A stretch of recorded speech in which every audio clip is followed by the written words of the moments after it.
যে সমস্ত মহিলারা তাদের স্বামীর ব্যাপারে অভিযোগের কোনো শেষ নাই, যে আমার স্বামীটা মানুষ ভালো না।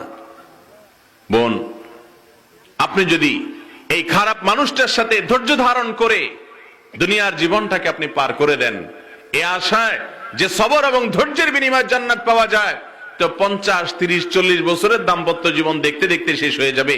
কিন্তু একটা কালে আল্লাহ রাব্বুল আলামিন আপনাকে যদি অনন্ত অসীম কালের জান্নাতের বিনিময় দিয়ে দেন, তাহলে এই কষ্টের বিনিময় যেটা পাইলেন সেটা অনেক বড় নিয়ামত ইনশাআল্লাহ।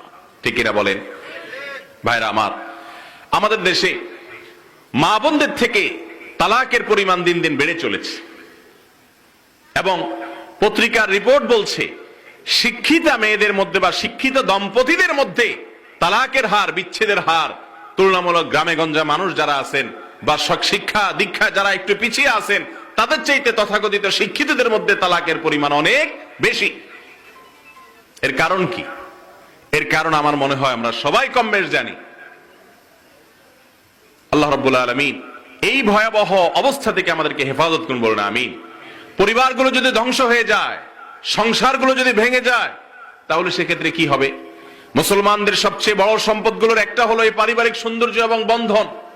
আল্লাহ রাব্বুল আলামিন এটা রক্ষা করতে চান, আল্লাহ চান যে বান্দা রক্ষা করুক।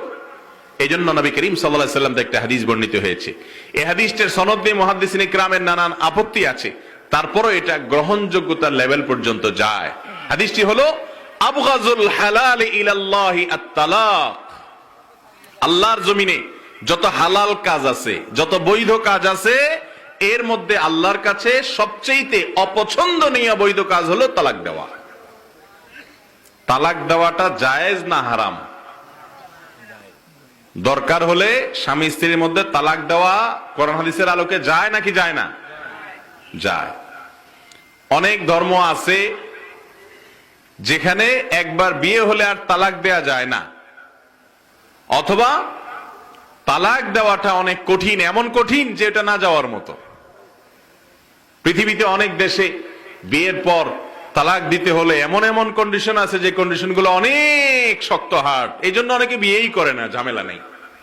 অবৈধ সন্তান হয় এবং সংসার সেখান থেকে গড়ে ওঠে না, পারিবারিক বন্ধন গড়ে ওঠে না। আর ইসলাম তালাককে বৈধ রেখেছে, কিন্তু নবী করিম সাল্লাল্লাহু আলাইহি ওয়াসাল্লামের হাদিস থেকে বোঝা যাচ্ছে আল্লাহর কাছে সবচাইতে অপছন্দনীয় হালাল কাজের মধ্যে একটা হলো কি? তালাক।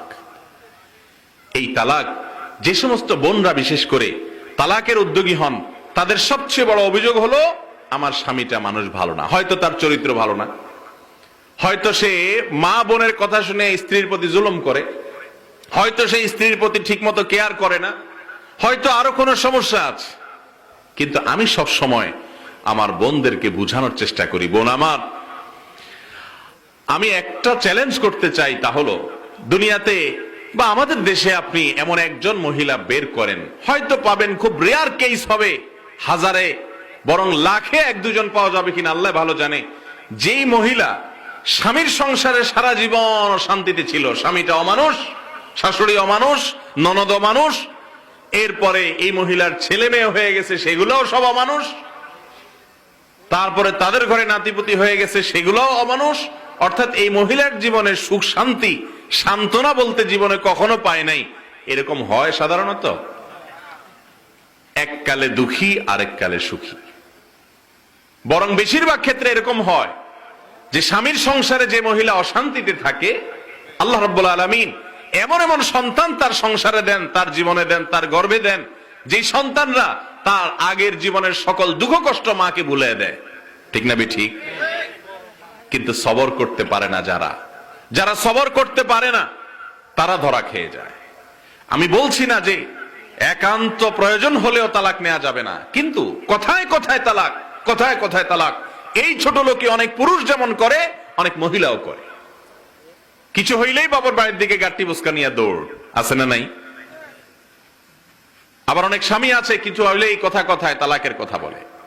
ভাইরা আমার, এটা অত্যন্ত অত্যন্ত নিকৃষ্ট একটা চরিত্র যে কথায় কথায় তালাক বলবেন। অনেক পুরুষরা আছে এরকম করে, অনেক মহিলারা আছে এটা করে।